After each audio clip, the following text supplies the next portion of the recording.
वज़ीर आला खैबर पख्तूनख्वा सुहेल आफरीदी ने आज एक ही सांस में हुकूमत को एक गारंटी और एक अल्टीमेटम दे दिया है, जबकि दूसरी जानिब पीपल्स पार्टी और नून लीग की सियासी लड़ाई एक आईनी तनाज़े में तब्दील होती दिखाई दे रही है। वज़ीर आला सुहेल आफरीदी के बकौल वो इमरान खान की फैमिली की मां पर यह गारंटी देने को तैयार है कि वो उनसे जेल मुलाकात के बाद कोई सियासी बात नहीं करेगी। इसके साथ साथ सुहेल आफरीदी ने हुकूमत को ये वार्निंग भी दे दी है कि अगर 13 अगस्त तक इमरान खान के साथ जेल मुलाकात ना हुई तो पीटीआई पूरे पाकिस्तान को डी चौक बना देगी। दूसरी जानिब हाई कोर्ट्स में नए 24 जजेस की तैनाती का मामला एक संगीन आईनी बहरान की शक्ल इख्तियार कर गया है और तकरीबन 3 हफ्ते गुजर जाने के बावजूद अभी तक सदर मुमलिकत आसिफ अली जरदारी ने वज़ीर आज़म शहबाज शरीफ की तरफ से भेजी गई समरी पर दस्तखत नहीं किए, जबकि अब ये मामला इस्लामाबाद हाई कोर्ट में पहुंच गया है, जिसकी आज समाअत भी हुई। पीटीआई एहतजाज और ऐवान सदर के साथ बढ़ते तनाव पर नून लीग क्या सोच रही है, इस हवाले से गुफ्तगू करने के लिए हमारे साथ मौजूद हैं नून लीग रहनुमा और वज़ीर मुमलिकत बराए कानून और इंसाफ बैरिस्टर अकील मलिक। बहुत शुक्रिया बैरिस्टर साहब प्रोग्राम में अपना कीमती वक्त देने के लिए। आज सीएम केपी सुहेल आफरीदी साहब ने एक प्रेस कॉन्फ्रेंस की, जिसमें उन्होंने कहा कि इमरान खान साहब की जो फैमिली है वो गैर सियासी फैमिली है और अगर इमरान खान साहब की मुलाकात फैमिली से करा दी जाती है तो वो बाहर आकर कोई सियासी गुफ्तगू नहीं करेंगे। और साथ ही उन्होंने ये गारंटी दी कि इस चीज़ की गारंटी मैं दूंगा कि कोई भी सियासी गुफ्तगू नहीं की जाएगी। तो हुकूमत को सीएम की ये गारंटी मंजूर है और क्या अब इमरान खान साहब से उनकी फैमिली की मुलाकात करवा दी जाएगी? बिस्मिल्लाहिर्रहमानिर्रहीम सुज़ैन साहब, बहुत बहुत शुक्रिया। देखिए, पहले तो अगर फ्रॉम द वेरी आउटसेट मैं आपको पोजीशन बताऊं तो ये अदालतों में मुख्तलिफ पटिशन्स लेके गए हैं और कुछ पटिशन्स जो हैं उन पर फैसला महफूज भी हो चुका है। यहाँ तक तो बात बिल्कुल ठीक है और in light of those orders ये जो भी जजमेंट्स होंगी उन ऑनरेबल कोर्ट्स की, उसकी रोशनी में देखा जाएगा। दूसरी बात ये कि मैंने इनको बहुत पहले जो एक मुफीद मशवरा दिया था और मुफ्त मशवरा दिया था, आपके शो पे भी दिया था, गालिब मुझे याद पड़ता है। मैंने कहा था कि अब जिस चीज़ का इदराक इनको हो रहा है और ये कह रहे हैं कि हम किसी भी किस्म की गारंटी देने के लिए तैयार हैं कि मीडिया टॉक नहीं होगी, हमने उसी वक्त इनको ये कहा था। और मैं आपसे आपको याद होगा, आप बेशक पुराना क्लिप भी निकाल के देख लें कि मैंने इनको कहा कि अडयाला जेल के सुपरिटेंडेंट को एक आप अंडरटेकिंग दें और इसी तरह रजिस्ट्रार इस्लामाबाद हाई कोर्ट को भी एक अंडरटेकिंग दें और उसमें बताएं कि आप उनकी ऑर्डर की वायलेशन नहीं करेंगे, आप कोई लॉ एंड ऑर्डर की सिचुएशन क्रिएट नहीं करेंगे और कोई सियासी गुफ्तगू नहीं होगी, जिसकी अपनी जो एक अंडरटेकिंग है वो आपके सेक्रेटरी जनरल सलमान अकरम राय साहब ने दी है और इन ओपन कोर्ट दी है। तो इस तमाम मामले को देखते हुए जब उस ऑर्डर की भी वायलेशन करेंगे, जब वहाँ पे एक लॉ एंड ऑर्डर की सिचुएशन क्रिएट करेंगे, तो फिर मुलाकात तो जेल रूल्स के मुताबिक नहीं हो सकती, क्योंकि जेल रूल्स इस चीज़ की ऊपर पाबंदी आयद करते हैं कि आप वहाँ पे एक लॉ एंड ऑर्डर की सिचुएशन भी अडयाला के बाहर क्रिएट करें, फिर एक अंडरटेकिंग आपने दी हुई है, फिर पॉलिटिकल गपशप आप करना चाहें, और ये एक दफ़ा आजमाया हुआ काम है। आपको याद होगा कि इनकी एक बहन जो हम समझते थे कि शायद बहुत ही एपॉलिटिकल हैं, वो वहाँ पे जाके उन्होंने पॉलिटिकल कॉन्वर्सेशन की, फिर मीडिया से बाहर आके इंगेज किया। उज़मा साहिबा गालिबन आपको याद है, पहले ये बात नौरीन साहिबा पे थी कि शायद वो एपॉलिटिकल हैं, लेकिन फिर उन्होंने प्रूव किया कि वो एपॉलिटिकल नहीं है। वो जाके अंदर सियासी बातें उन्होंने की, उन्होंने पैगामात जो है एक्स पे भी चलाए, फिर टारगेट किया इदारों को भी, फिर इसी तरह बेबुनियाद किस्म की इल्ज़ाम तराशी भी की, और यही काम उज़मा साहिबा ने भी किया जिनको समझा जाता था कि बहुत एपॉलिटिकल है। अलीमा साहिबा को तो छोड़ ही दें। तो ये तमाम तर मामलात हैं। अब ये कहते हैं कि फैमिली से मुलाकात, तो फैमिली से तो मुलाकात हर हफ्ते उनकी हो रही है। उनकी अपनी जो बेगम है बुशरा बीबी साहिबा, उनसे मुलाकात उनकी हर हफ्ते होती है और बिल्कुल बग़ैर किसी रोकथाम की होती है।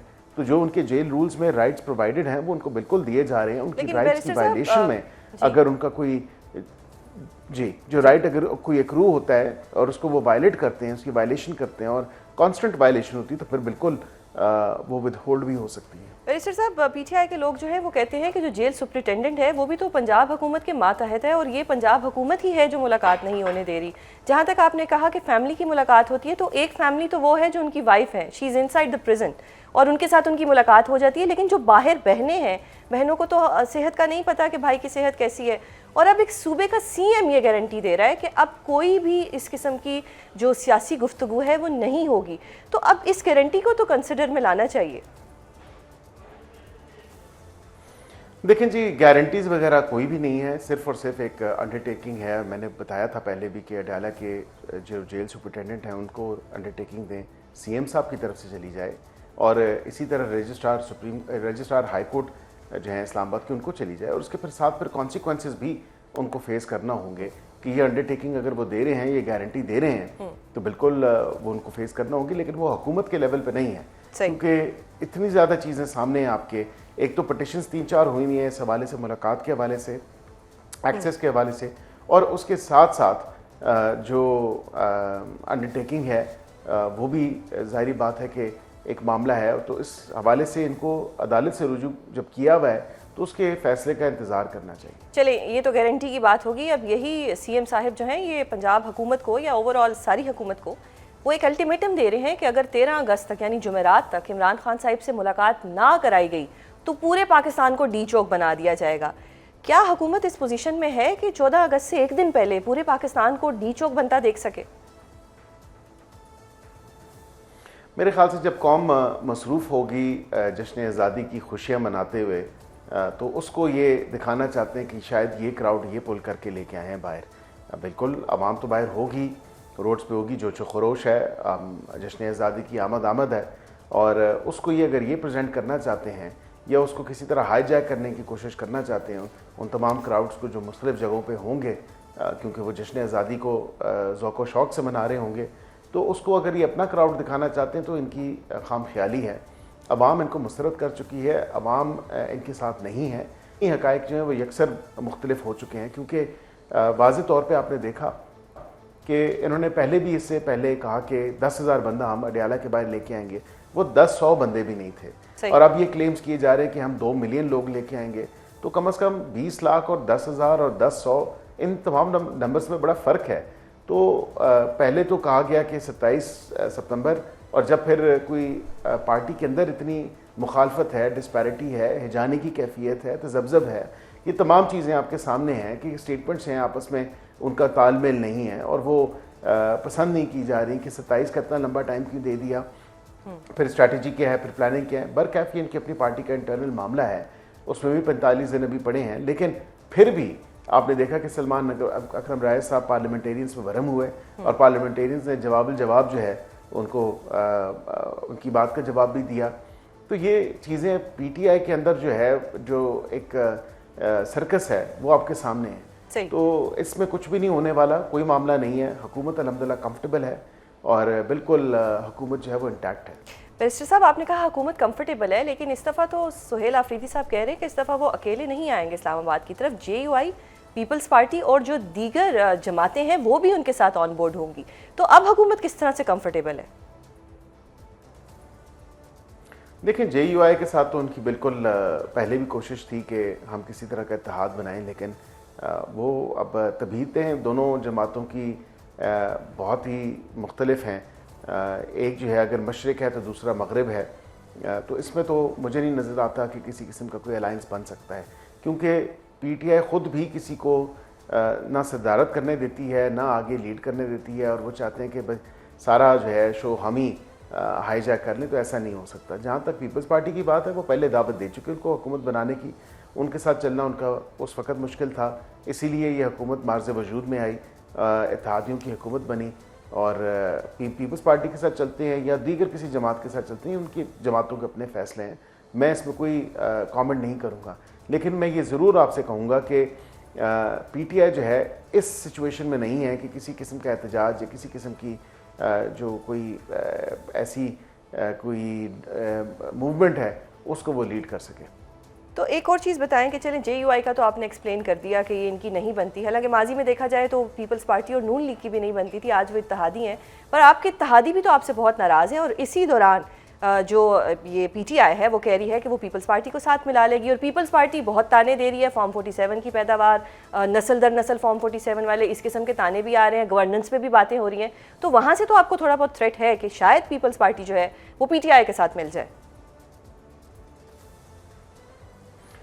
नहीं, बिल्कुल भी नहीं। ऐसी ये इलेक्शन कैंपेन की बातें हैं सुजैन साहिबा, और आपने देखा राना साहब ने भी ये बात की, मैंने भी ये बात की।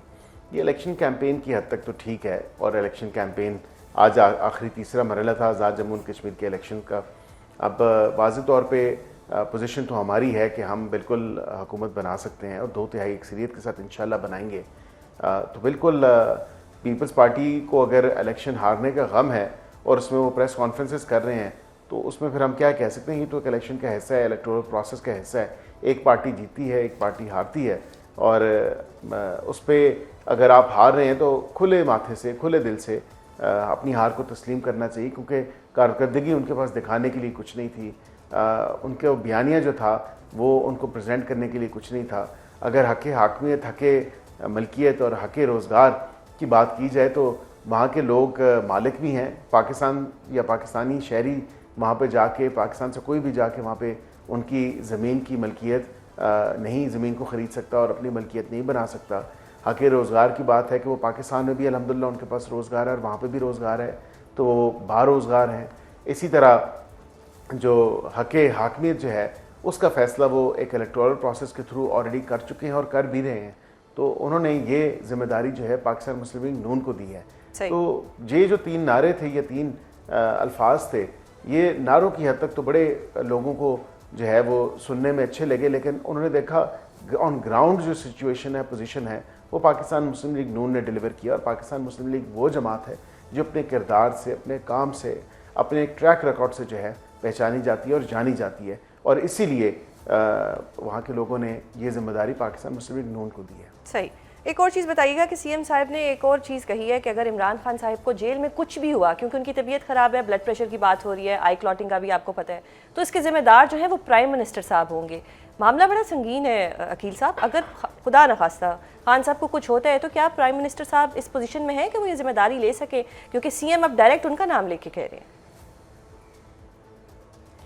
देखिए, एक स्पेशलाइज्ड मेडिकल बोर्ड भी बना और वो गाय बगाए दिन में 2-3 मरतबा खान साहब के जो वाइटल्स हैं, बाकी दीगर चीज़ें हैं, वो उनको मॉनिटर कर रहा होता है, उनके ब्लड प्रेशर से लेके बाकी दीगर चीज़ें।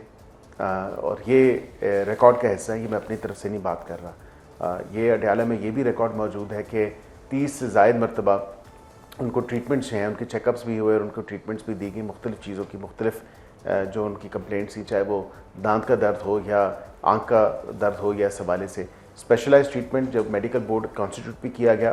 बेस्ट ऑफ द बेस्ट जो आपके मुल्क में मौजूद हैं डॉक्टर्स, वो अलशिफा आई ट्रस्ट हॉस्पिटल से हों या दीगर हॉस्पिटल से हों या पिम से हों, वो सारे गए और उनके अपने डॉक्टर, ज़ाती मौलजी ने भी एग्री किया इस बात से ऑफ द रिकॉर्ड। उन्होंने कहा कि बिल्कुल ये बात है, जो ट्रीटमेंट बेस्ट पॉसिबल हो सकती थी वो दी गई। उम्र के इस हिस्से में बिल्कुल बीमारियाँ हो जाती हैं और हमारे लीडर जब उनको दिल का आर्जा में वो उनको लाहक था तो ये मजाक उड़ाते थे, और ये जब मजाक उड़ाते थे तो हम उनको कहते थे कि मजाक मत उड़ाएं। तो हमने इस बात से डिनाई नहीं किया कि खान साहब की आंख को इशू नहीं है, बिल्कुल आंख वो सेहतमंद है, लेकिन उसकी ट्रीटमेंट उनको मिली है और उसकी ट्रीटमेंट उनको इम्पार्ट जब किया गया है तो best of the best treatment दी गई है और उनकी इम्प्रूवमेंट भी हुई है आँख में। और उस हवाले से दीगर जो गाय बगाए उनको मसाइल होते रहे, उस हवाले से भी वो बिल्कुल ठीक हैं और सेहतमंद हैं, सेहतयाब हैं। ये बयानियाँ बनाना कि खान साहब की सेहत के ऊपर जो है कोई मामला है, या अब ये बयानी की हद तक तो हो सकता है, उसके अलावा इसमें हकीकत नहीं है, क्योंकि वो वर्जिश भी करते हैं, उनके पास मशीनें भी मौजूद हैं, वो खाना भी अपना जो है ज़बरदस्त किस्म का डाइटरी फूड खाते हैं। तो उसके बाद के पीछे क्या रह जाता है जब एक बंदा वर्जिश भी कर रहा हो। अब उम्र के उस हिस्से में है, ये बात तो बिल्कुल दुरुस्त है कि वो 75 साल से ऊपर हैं, तो अब एक 75 साल और 25 साल के शख्स में फ़र्क तो होता है, लेकिन हम कहते हैं सेहत पे सियासत नहीं होनी चाहिए, सेहत के ऊपर बिल्कुल किसी किस्म का कॉम्प्रोमाइज़ नहीं होना चाहिए। इसी हवाले से हुकूमत पाकिस्तान ने सबसे बेहतरीन जो तिब्बी सहूलियात थी उनसे आरास्ता किया खान साहब को। सही। बैरिस्टर साहब, आपने मैनुअल की बात की, रूल्स की बात की। पाकिस्तान डेफिनेटली हमारे कॉन्स्टिट्यूशन है, एक आइनी बहरान चल रहा है जिसमें 24 जजेस की तैनाती की जो समरी है उस पर सदर मुमलिकत ने अभी तक सिग्नेचर नहीं किए और मामला अब हाई कोर्ट में चला गया है। आप क्योंकि बैरिस्टर हैं, मुझे बताएं आर्टिकल 48 और आर्टिकल 175A की इंटरप्रिटेशन क्या है इस हवाले से कि अगर सदर मुमलिकत साइन नहीं करते तो क्या उसको ऑटोमेटिकली एक्सेप्ट समझा जाएगा या प्राइम मिनिस्टर साहब दोबारा उनके पास भेजेंगे? देखिए, मैंने जो हुकूमत का व्यू था या जो वजारत कानून का व्यू था, इस वीकेंड के ऊपर मैंने वाज़े तौर पे दिया जो हमारी अंडरस्टैंडिंग है।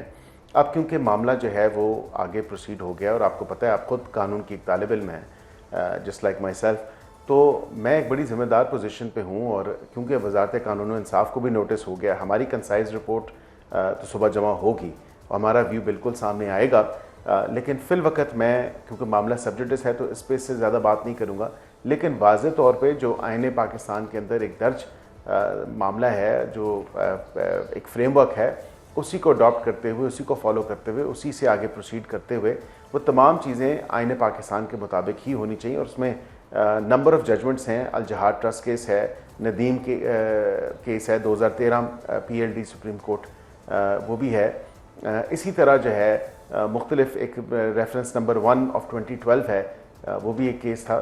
तो ये सेटल प्रिंसिपल है, सेटल प्रेसिडेंट हैं, ये अब मामला अदालत में है तो इससे ज़्यादा मैं इस पर कोई कमेंट लेकिन बैरिस्टर साहब, अदालत ने खुद आज इस पर बरहमी का इजहार किया और उसने कहा है कि वफाकी हुकूमत ने अभी तक कोई इकदाम क्यों नहीं उठाए। मैं इसलिए आपसे सवाल कर रही हूँ। जी, उसी पे हमारी रिपोर्ट जो है वो सुबह जमा हो जाएगी, then I am at liberty, because I don't want कि मेरी स्टेटमेंट या मेरा कुछ कहा हुआ वो अदालत के ऊपर जो है कोई प्रेजुडिस करे मेरी कोई भी स्टेटमेंट, तो इसीलिए मैं नहीं चाहता कि वो असरअंदाज करे किसी भी हवाले से। हमारी जो पोजीशन थी, क्योंकि मेंटेनेबिलिटी पे तमाम तर मामला रुका हुआ था और आज जो है ये बाकी चीज़ें प्रोसीडिंग्स आगे बढ़ी हैं, तो इस हवाले से मैं गुजारिश ये करूँगा कि मेरे से इस मामले पे भी फिलवकत। चलिए एक सवाल इसी से रिलेटेड, लेकिन ये नहीं, क्या प्राइम मिनिस्टर साहब की और सदर मुमलिकत की कोई मुलाकात होगी? देखिए, फिलवकत तक तो कोई नहीं हुई, राज काबीना का इजलास भी था मेरे ख्याल से, क्योंकि मामला अब सब्जेक्टिस है तो उसी हवाले से जो भी फैसला होगा उसकी रोशनी में ही तमाम तर मामला देखा जाएगा और आगे बढ़ा जाएगा। सही। अच्छा, काबीना के इजलास के खिताब के दौरान जो हमारा एक एग्रीमेंट हुआ है, मक्का जॉइंट एग्रीमेंट, बड़ी माशाल्लाह सिफारती कामयाबी है पाकिस्तान की। प्राइम मिनिस्टर ने यह भी कहा कि एग्रीमेंट किसी खास मुल्क के खिलाफ जारहियत के लिए इस्तेमाल नहीं होगा। आप मुझे इस हवाले से बताएं कि क्या मैकेनिज्म है हुकूमत के पास और इसको आगे किस तरह से लेके चला जाएगा? और ये भी सुनने में आ रहा है कि मजीद ममालिक भी इसमें ऐड होंगे। जी अल्हम्दुलिल्लाह, ये अल्लाह ताला ने बड़ा करम किया कि पाकिस्तान जो है वो पहले सऊदी अरेबिया के साथ और अब सऊदी अरेबिया, तुर्की और पाकिस्तान तीनों इस ट्राइलैटरल मक्का जॉइंट जो डिफेंस एग्रीमेंट है इस हवाले से, और ये प्योरली डिफेंसिव है। आज वज़ीर आज़म साहब ने भी यही बात की, ये किसी एक मुल्क के ख़िलाफ़ नहीं है और ये ख़ित्ते की सूरत हाल देखते हुए, ख़ित्ते की जो सिचुएशन है उसको देखते हुए एंड ख़ित्ता एट लार्ज अगर उसकी बात की जाए तो बिल्कुल उन चैलेंजेस जो हैं, जो नए चैलेंजेस हैं, उनको देखते हुए बिल्कुल एक बेहतर कोऑर्डिनेशन, एक मामलात को जो है स्ट्रीमलाइन करने के हवाले से बिल्कुल हमने अल्हम्दुलिल्लाह ये आगे इसमें बढ़े और ये बड़ी कामयाबी हुई और इसमें दीगर ममालिक भी आ सकते हैं। एंड ऑफ कोर्स जिस तरह डिप्टी प्राइम मिनिस्टर ने भी कहा और इसी तरह फॉरेन मिनिस्टर ऑफ तुर्की ने भी कहा, हाकान फिदान साहब ने, उन्होंने भी कहा कि